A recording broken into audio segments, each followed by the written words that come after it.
balingami na Kolo Yesu Kristo shalom. Shalom. Mbote na biso baso. Mbote. Kolo apambola bino. Amen. Ndenge tozokutana lisusu na sima ya zanga lelo. Ezali mabongisi na Nzambe oyo ezosalaki tokutana. Nazoyi biso ete na moma nyonso tokutana kana bino topesaka lukumu na Nzambe na Yesu Kristo parce que yende azali mokonzi ya tango pe ya bikeko. Yende mutu azali ko permettre ete tokutana na bino de temps en temps. Tikete lukumu kembo bokonzi ebute pa na yemei Yesu Kristo pona tena ngonga oyo. Avant to banda matena biso tozali nanu ko remercier Nzambe, tozali ko sambela otelika munyoso babanda kango na Nzambe. Lokola ezali likamu na Nzambe, il faut to bana na prière pona ko kotisa Nzambe na kati na oyo tozosala na tinete acha kati na biso boyoki ya molimo. Je voudrais que matin oyo nazote ya yo oyoka ngo na ndenge ya molimo. Koyoka ngo na lolendo te. Koyoka ngo na ndenge ya orgueil ya bato ya mokili te. Okoza na ndenge ozawana, oza docteur en théologie, oza docteur soki en sciences commerciales et financières, oza docteur na boboité. Awawa makambo ya docteur ezate. Awa ezali makambo ya molimo oyo nzamba pesi biso parole po te tote ya yo. Na tinete à travers cette parole lobiko ekota na ndako na yo. C'est pourquoi la ligette bisiko zali okitisa mutu na yo tozosambela Nzambe. Kolo Yesu merci. Merci pour ngonga oyo pesi biso. Merci parce que tozokutama lisusu liboso na yo opesi biso pema ya bomoi. Pona tina na kotato na liloba na yo lisusu na pokwa na lelo nazopambola yo papa, nazopambola bana na yo, nazopambola libota mobimba, pe nazopambola matei oyo kopesa melao. À travers ces enseignements, Nzambe obikisa libota na yo, obikisa bana na yo, ya onyoso kangama na vina bango efungwama. Bible les autres je leur redonne la parole et la parole les a apporté la guérison. Nous voudrons qu'à travers cette parole qui est la guérison, qui est la protection, via bateau fungwama, ba oyo ba kangama mboko ya Satan babima. Na komo na koleskiso. Amen. Kolo apambola bino, je crois tozoleka na maté na biso, tozolobela Nzambe. Je voudrais que à chaque instant ngai na yo bisiko yo zali tocha réflexion na biso pa na Nzambe. Tozongisa zo quand même un temps. Zo quand même matin 40 30 minutes. Il y a méditation parole de Dieu. Il y a ngai na yo tozonge pa na Nzambe. Otalete lelo tamboli ndenge nini. Olala ki ndenge nini. Si réellement na kotambola na yo, pe na kolala na yo na makambo yo sali. Il faut tala est-ce que nyonso sali. Est-ce que epesi lukumu na Nzambe? Epesi lukumu na Kolo Yesu Christ. Je voudrais que dans tout ce que nous pouvons faire, ocha Yesu na kati ya makambo ani. Ndio mona ka via batu fungwa maka. Ndio mona ka makambo ya batu fungwa maka. Nous ne sommes pas là pour critiquer les gens. Nous ne sommes pas là pour parler des gens. Mais nous sommes là pour parler de l'évangile. Pour parler de Jésus-Christ. C'est lui qui s'est livré. Pour tengaina yotobika. Les faux évangélistes basali. Mais tu vas s'occuper na bangote. Parce que la parole déclare qu'au dernier temps, bataille ya lokuta bakozali. Ba oy bakoya pona ko détourner bana ngai na parole de Dieu. Dans des véritables voies bazali. Bokoye babango na bambuma na bango. Bolanda bangote. Alors c'est ce qui fait que aux hommes lelo ezala bato bazote ya bien. Mais tale misala bazosala. Ils ont témoigné que muto azali ko appliquer parole de Dieu. Celui qui prêche la parole de Dieu et qui ne l'applique pas, il est du diable. Il est du diable. Ezala bato bazotanga kombo na Yesu. Mais en réalité, ils ne sont pas de Jésus. Nous, mon Bible, le bête au dernier temps, 5 femmes viendront. Bako kangana mobali moko. Ete totika la kaka, tolata kaka kombo na yo. Babanda ko benga biso na kombo na yo. Po bayeba ke toza basi a tête. Mais dans leur identité réellement, baza basi ya mobali wana te. Alors c'est ce qui s'est fait aujourd'hui. La plupart des églises ont pris le nom de Jésus-Christ. Pendant que en profondeur, bazo témoigner Yesu te. Misala bazo saleza ya Yesu te. Ogokuta bazo ba Yesu Christ. Église de Jésus-Christ comme ça. Église de Jésus-Christ dans nos familles. Mais quand tu es dans cette église, au moins les misala bazo ça. ndenge bazomelisa bato bamafuta bazosokola bato nazomituna yo mama mokolo boye okende pa paster wana akotisi yo na nsima ndako o abandi kosokola yo longoli bilamba nasokola yo.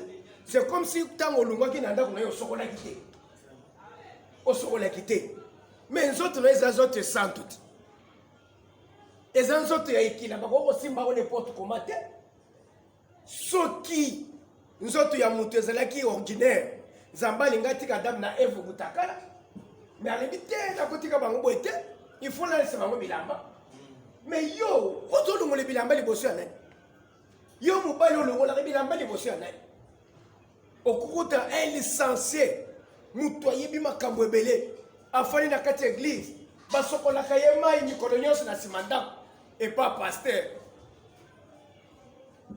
asokolaka ye mai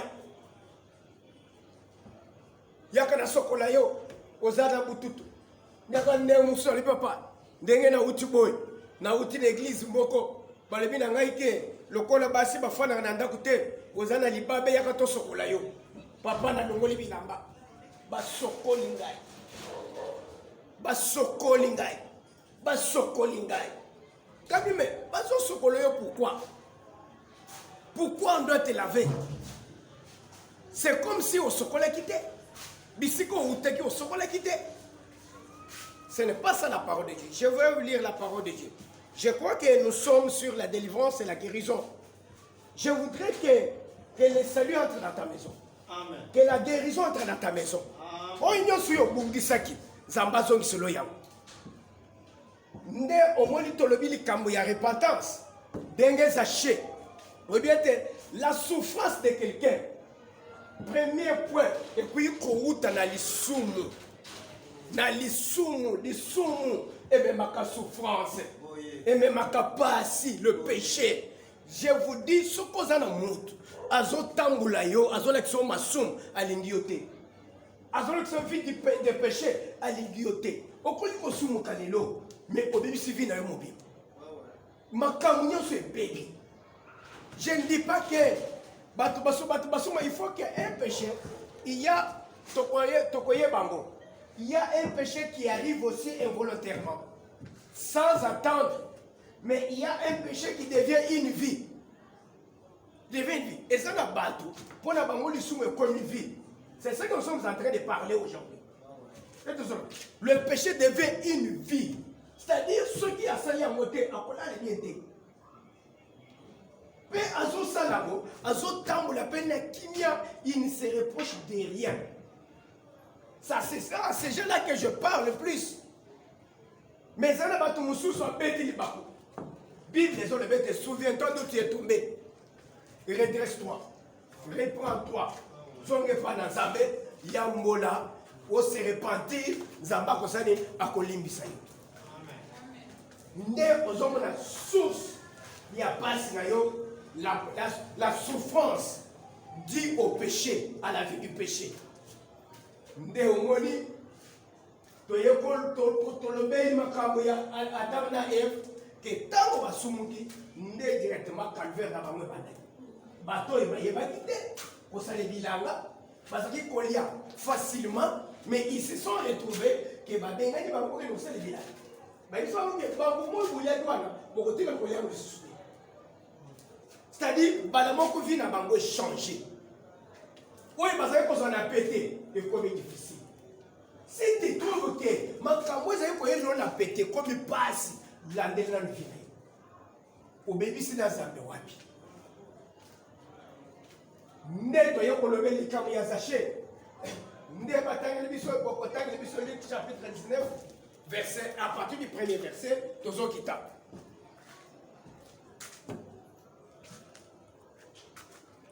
Le livre de Luc, chapitre 19, à partir du premier verset, nous au nom de Jésus-Christ. Amen. Jésus étant entré dans Jéricho, traversait la ville. Tant que Jésus est côté de Jéricho, Voici un homme riche appelé Zachée, chef des publicains, cherchait à voir qui était Jésus. Tala mutu muzwi kombo na Zachée azalaki mokonzi ya bakongoli mpaka kombo na Zachée mutu wana azoluka akutana na Yesu bandeko, est-ce que là où tu es, ozoluka pe okutana na Yesu? Est-ce que ozoluka Yesu? Pourquoi? Moto azaki na mbongo ebele, azaki na biloko ebele, mais azoluka Yesu pourquoi? Pour dire que l'argent n'amène pas le salut. L'argent n'amène pas la guérison. L'argent n'amène pas la délivrance. Mais ce qui amène la délivrance, c'est le nom de Jésus-Christ. Amen. Est-ce que vous avez payé Jésus-Christ? Est-ce que pasteur n'a pas l'action Jésus-Christ? Ou bien il y a une publicité à Congo? Je sais que je suis venu ici pour na kukutana na Yesu. Na mona Yesu, na yeba Yesu. Et le Messie riche qu'il était, il cherche Jésus-Christ. Nazo mituna yokuto eloko te, eloko ya malongo oza nango te, ndako te, lopango te, libala te, mwana te, yaka tosambela toluka Yesu, nga nalinga biloko na bino ya bamanja wana te. Ka manja ozoloba kombo ya Yesu, kombo ya bamanja. Mais Zachée, il avait des biens plus que toi. Mais il a cherché Jésus-Christ. Bakosa yote, ce ne sont pas les pauvres ou des riches qui ont des pauvres qui cherchent Dieu. Même les riches ont besoin de Jésus-Christ. Même à Tabazui, parce qu'on pose à Jésus.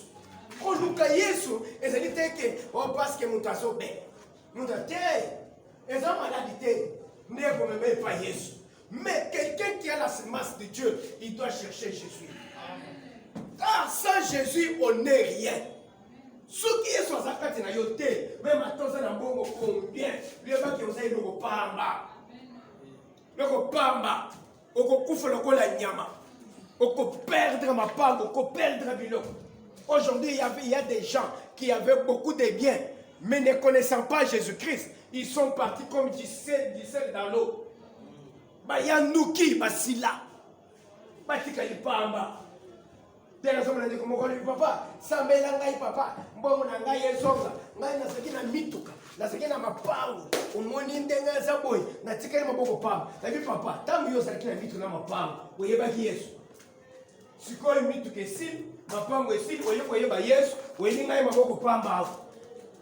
Mbongo soli esi na ba, osesa una basi ya ndumba. Olesa mona ba camarade na yo esili siko ozoya omona tika na boko pa koye pa na Yesu. Ba yibiso ke ezaka ba pauvre batika na boko pa mbele ko Yesu. Mais Sacha lui Yesu, tout en étant riche, il ne manquait rien, il avait tous les biens. Ce n'est pas parce que tu dors aujourd'hui dans une belle maison.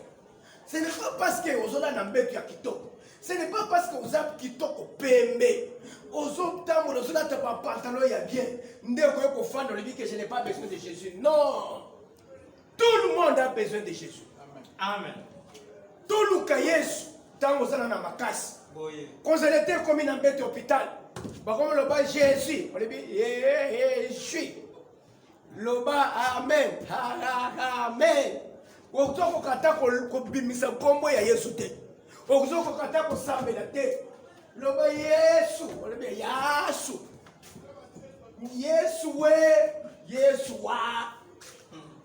Comment changer ma cam? Mais tant que vous allez na makasi, comme le boya vous sambela ngai, boya vous sambela ngai, nazoko ko sambela te. Non, c'est le moment de chercher ce Jésus quand tu as encore la force. Amen. Pe akobaki sa force musoko le kawana. Oye. Ko le kawana. Nde Bible le bête, cet homme-là a cherché à voir Jésus. Alors, Bible est devenue tout temps, papa. Mais il ne pouvait y parvenir à cause de la foule car il était de petite taille.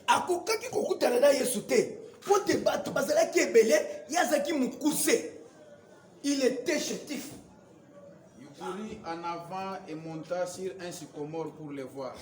Azokima mbangu amati likolo ya nzete ya mulaya sikomo ote amona Yesu. Parce qu'il devait passer par là. Parce qu'il fallait Yesu alekala place wana. Amen. Amen. Oyebi Bible ezo lobete ndeko azaki mukuse. Azoko komona Yesu te. Mais il a fait des efforts. Il a fait. Oyebi quand on vient à Jésus-Christ, Ne crois pas que Jésus va se laisser se faire voir facilement et pas naïf. Il faut des efforts. Il faut multiplier des efforts. Il faut au bunda. Sambela, gêner. Répands-toi. Bunda. Makamana Zambé, ça répète Demo Kanisakawana. Demo Kanisakawana. Il faut des efforts. Otala, bisikanini, na kokutana na Zambé. Bisikanini, na lume pa na Zambé. Qu'est-ce que je peux faire pour rencontrer Dieu? Pour rencontrer Dieu. Non. Ce qui n'a matina zetewana, na komona na Yesu. Il a pensé cela. Dès à matina sikomo, tant à matina sikomo, à quel kokutana na Yesu. Amoni Yesu amoni. Amen.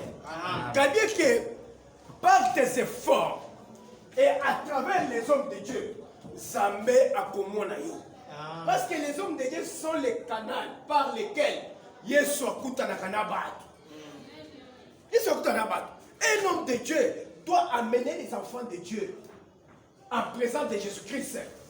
Yende mutu atabisaka un pont entre Jésus na bananaye. C'est ce qui fait que ce qu'on bête les bakumabe, au côté de Moussa na Zambé ya Kindo, au lieu de côté de na Yesu, à côté de na bademo na ye, na bilima ya mai na ye, na bilima ya zamba na ye, à côté de na démon. C'est pourquoi il faut que ozo same l'église nini. Ozali na Moussa na Zambé degini. Na zo lande na yo, au côté ni na nani. Et pele balongo na bandako. Bakende na ba église, bakanse ke bakutana basaya na Zambé, nzokande bakutana basaya ya diable. Oye sele ke, ye somo na ye, c'est le diable qui les voit. C'est le diable qui les voit. Non, mon vie est mon tour, je beba. Et ça c'est compliqué davantage. Nous les hommes de Dieu, nous devons amener les enfants de Dieu à Jésus-Christ. Amen. Yo sommes combien par Jésus-Christ? Yo pe moi na Zambé. Bisiko so sambe ba mema yo epa na Yesu ou bien ba mema yo epa bukoko ya famille. Il y a des hommes de Dieu qui représentent bukoko ya famille na ba l'église. C'est na zo ibisabino ke ba église e koma ebele à partir de 1990 na Kinshasa. Tant il y a papillage mati et commis à Kosakanate et le cas on a pillé même toutes les usines où ezaki na Kingabwa kuna ndesali ke batebele ba côté na chômage. Tant que côté de chômage, bataille était comme ça, tout ça, tout le monde peut s'amener. Le cas de ko s'amener, va trouver bon qu'ils peuvent aussi former des églises, ils peuvent aussi se ressourcer par des églises. Nous, on est pas fondé des églises pour baser moyen pour bande. Il y a quelque chose là. Nous, on est église se multiplier. Batu ba yeko yela mabonzo, bon so ba panzani ba sali ba église ndenge na ndenge.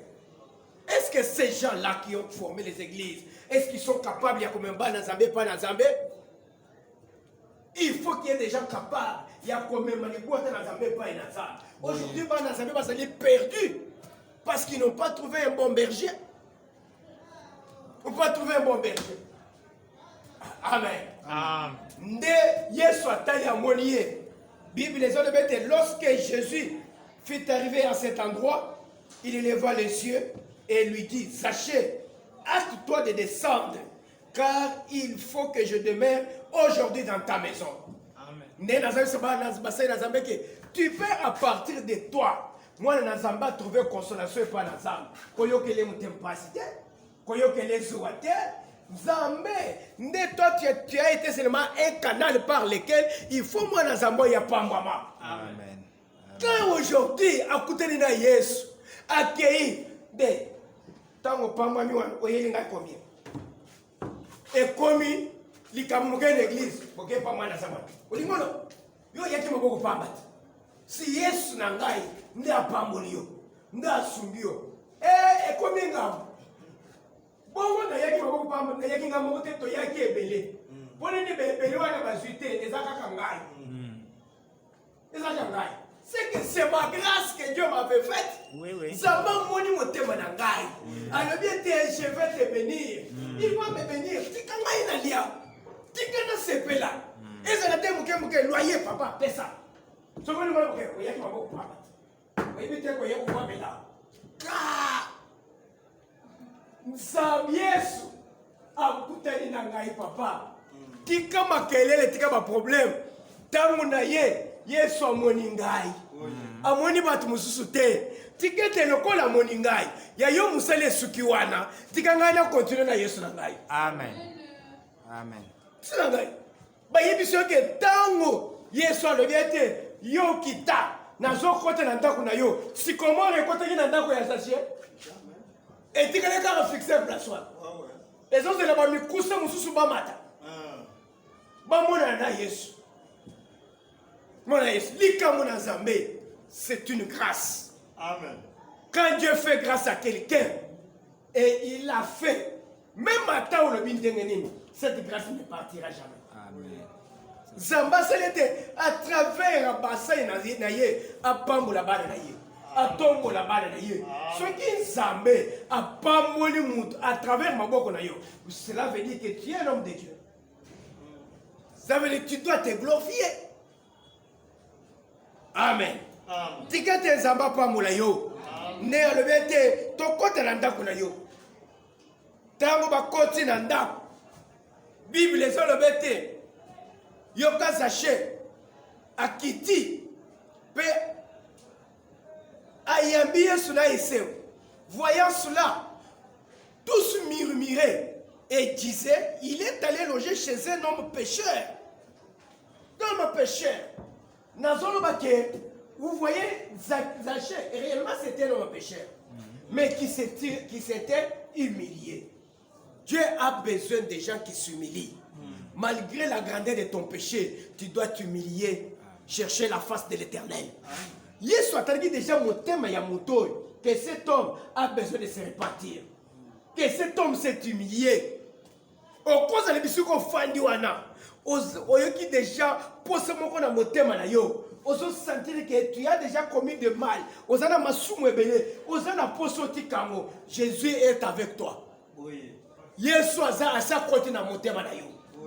Il a dit que je vais entrer dans ta maison. C'est-à-dire dans ton cœur là. Jésus va entrer parce qu'il voit les sentiments de l'humiliation, de l'humilité. Oui, côté na vie na yo. Amoni déjà posa na yo. Ozo bunda na motema mabe, ozo reconnaître mabe na yo. Jésus entre dans la vie de quelqu'un avec la reconnaissance du péché. Oui. Avec la reconnaissance ya mal ou mabe o yasai. Oui. Mais Moutou Yazalaka reconnaissant na mabe na yete, Jésus ne le soutenira jamais. Yesu akosunga Moutou anate. Yesu azelaka Moutou à reconnaître qu'il est pécheur. Batu nyonso bayibi ke baza musumuki. Ndemo zo tambola wana. Batu benso bayibi ke yo za musumuki. Peut-être yo moko zo miyebate, mais les gens te connaissent bien. Ils savent ce que tu es. Les gens commencent à murmurer. Bible les ont bêté. Zaché se tenant devant le Seigneur, lui dit, voici Seigneur, je donne aux pauvres la moitié de mes biens. Et si j'ai fait tort de quelque chose à quelqu'un, je lui rends le quadruple. Alléluia. Zaché abandi ko tubela. Azo le bêté. Namabe na sali. Na yebete, oyebi ba Congolais ce sont des grands voleurs. Les gens de la contribution. Oui. Bayaka, bazana ma pau. Bato contribution, bato fait foncier. Bami, pardon, ce que Dieu mon mais zamba sungangai. Bande quoi ne pas se repentir. Bakata ma pau bato. Bakata ma pau bato. Malika na sana muto fait foncier rao. Ali misangai. Bakata ma pau bato. Bato contribution, ba foutisse bato ba taxe, oyo peut-être ba forfait, oyo bazo tiele ba taxe, monsieur le oh monsieur Solé, oh non, vous n'avez pas fait la déclaration, alors taxation d'office. Papa, taxation d'office wana et que na caisse l'état et que na poche na ye. Nous avons na moto contribution ya na magasin na ngai, akoti ngai te, atiki mukanda, atiki na numéro na ye. Non non, qu'il m'appelle sur ce numéro ici. On va se croiser tout solo. Et ça va comme il y a l'État. Bon, il faut qu'on ait la caisse de l'État. Il y a un numéro, pourquoi? Et comme il y a privé. Et comme il y a privé, Zaché, t'es bien né à son lobby. On y a sur la boto laki. nakozongisa yango fois 100. Alléluia. Amen. Batoyo, problème dans la ligne je ne veux pas aller plus loin tout d'abord. Il s'est repenti de son péché. Mais qu'est-ce qui se passe? Qu'est-ce qui a attiré mon attention ici? Et que, et ça n'a pas de qui n'était à papa Isaac. Babotole qui apparaît na yo. Ozo bo sana. O vandi ozo mitu le gars. Et c'est qui est nat. Ba yiba mo moyen exacté. Nso kande ezana mutu ya yiba qui apparaît yo comme na ye zaché. Afandi azoli c'est yesu qui est ezana mutu moko kombo na ye papa Isaac. Na yiba apparaît na ye. Na kozong cela apparaît yo 100. Vraiment. Mais côté papa Isaac afandi a évité que un jour